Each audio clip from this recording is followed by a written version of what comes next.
सत्य कहो सत्य को गहो,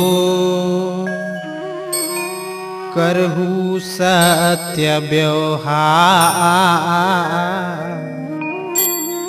सत्य नाम अमृत पियो,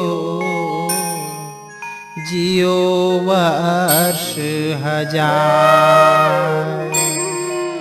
घासी खड़े है घाट में, सबसे कहत पुकार। चढ़ू सत्य की नाव में, यदि चाहत भव पार। बोलो परम पूज्य गुरु घासीदास बाबा की जय।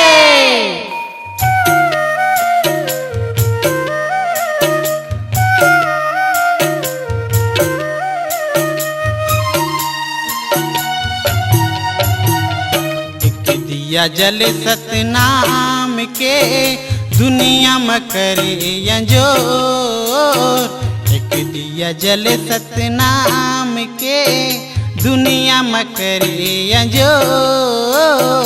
बांधिल सत्य की डोर, रे मन मोर।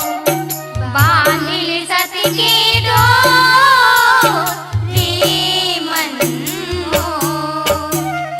एक दिया जल सतनाम के, दुनिया में कर दे अंजोर। बांधिल सत्य के डोर, रे मन मोर। रे मन मोर, रे मन मोर। रे मन मोर, रे मन मोर।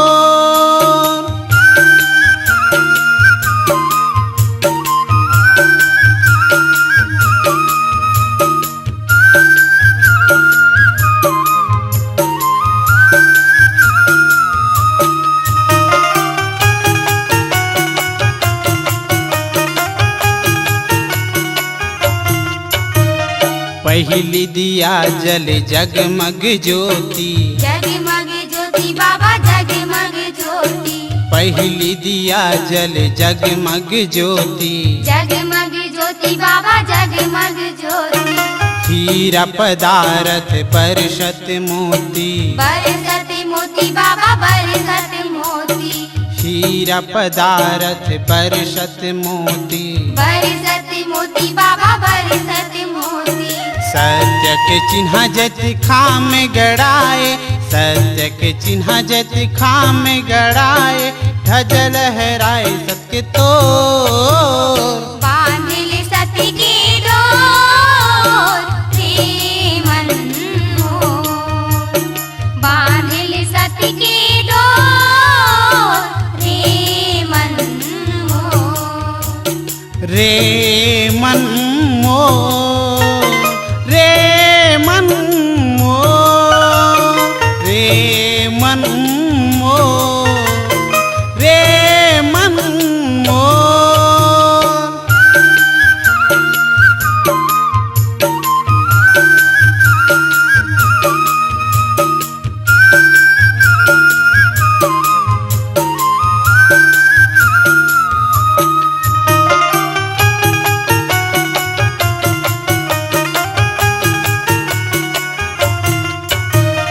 अधेरेला नांगर बाबा तै चलाए, नांगत चलाई बाबा नांगत चलाई।